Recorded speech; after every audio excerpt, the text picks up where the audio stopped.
The Last Peach by Charles Lamb. I am the miserablest man living. Give me counsel, dear editor. I was bred up in the strictest principles of honesty, and have passed my life in punctual adherence to them. Integrity might be said to be ingrained in our family, yet I live in constant fear of one day coming to the gallows.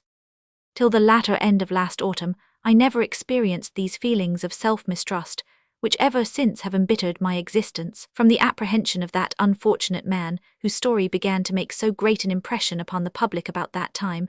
I date my horrors.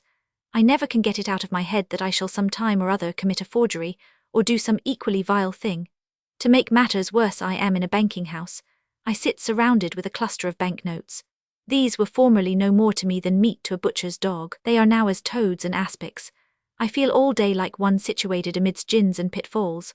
Sovereigns, which I once took such pleasure in counting out, and scraping up with my little thin tin shovel, at which I was the most expert in the banking house, now scald my hands. When I go to sign my name, I set down that of another person, or write my own in a counterfeit character.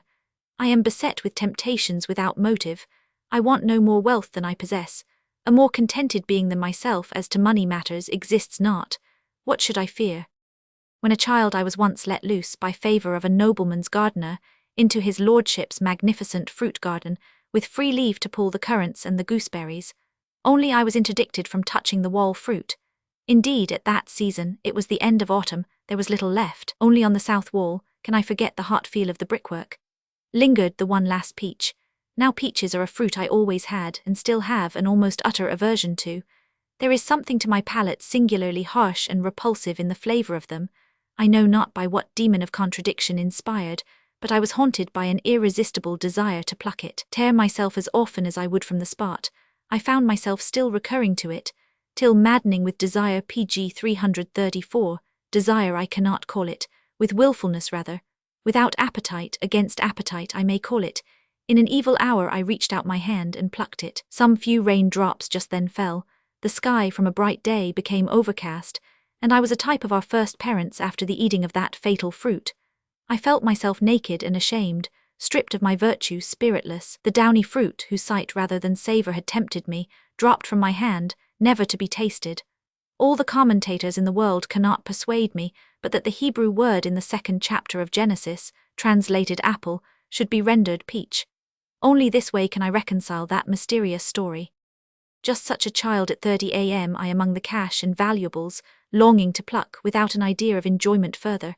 I cannot reason myself out of these fears. I dare not laugh at them.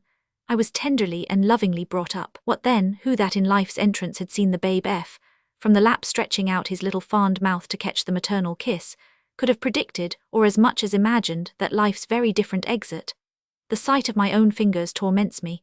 They seem so admirably constructed for pilfering. Then that jugular vein which I have in common, in an emphatic sense may I say with David, I am fearfully made. All my mirth is poisoned by these unhappy suggestions. If to dissipate reflection I hum a tune, it changes to the lamentations of a sinner. My very dreams are tainted. I awake with a shocking feeling of my hand in some pocket. Advise with me, dear editor, on this painful heart malady. Tell me, do you feel anything allied to it in yourself? Do you never feel an itching, as it were, a dactylomania, or am I alone? You have my honest confession. My next may appear from Bow Street. Suspensurus. pg 335's